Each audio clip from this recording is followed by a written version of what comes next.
Cylinder के वफाकियाने और episode में आप देखेंगे कि अनिला ड्रामे कर रही होती है, रोने लग जाती हैं। सत्यन क्योंकि अपनी आप ही की आंखों में आंसू बर्दाश्त नहीं कर सकते, इसलिए अनम से सवाल करते हैं। अनम कहती हैं मैंने कोई भी बदतमीजी नहीं की। बैठे बैठे ही इन्हें दौरे पड़ने लग जाते हैं, किसी से कुछ भी कहने लगती हैं। सत्यन अब अनम पर गुस्सा होता है और अनम वहाँ से चली जाती हैं।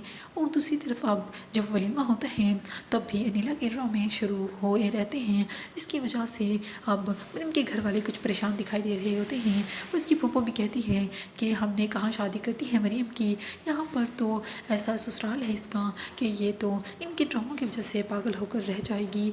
अब वो मरियम के मुताबिक ऐसे अल्फाज का इस्तेमाल करती हैं तो फिर उसके घर वाले मज़ीद परेशान दिखाई दे रहे होते हैं। और अब जब सत्यन और मरियम कमरे में होते हैं तो नशीन आकर दरवाज़ा नॉक करती हैं। सत्यन को गुस्सा आता कहता है प्राइवेसी भी कोई चीज़ होती है, लेकिन जब उसे पता चलता है उसके आप ही बुला रही हैं तो वह वहाँ से फ़ौरन अपनी आप ही के पास चला जाता है। और दूसरी तरफ आप ये भी देखेंगे कि अनिला कहती है मरियम से कि हमारे यहाँ एक रस्म होगी जिसमें पूरे ख़ानदान का खाना तुम्हें बनाना होगा। सत्यन ये सुनता है तो हैरान होता है और परेशान भी दिखाई देता है और कहता है कि पूरे ख़ानदान का खाना मरियम अकेली कैसे बनाएगी।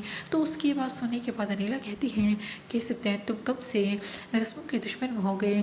और दूसरी तरफ मरियम का अब्बू भी कह रहा होता है कि हमें लगता है कि मैंने मरियम की शादी जल्दी कर दी, उसकी वजह से घर कितना सुनसान हो गया है।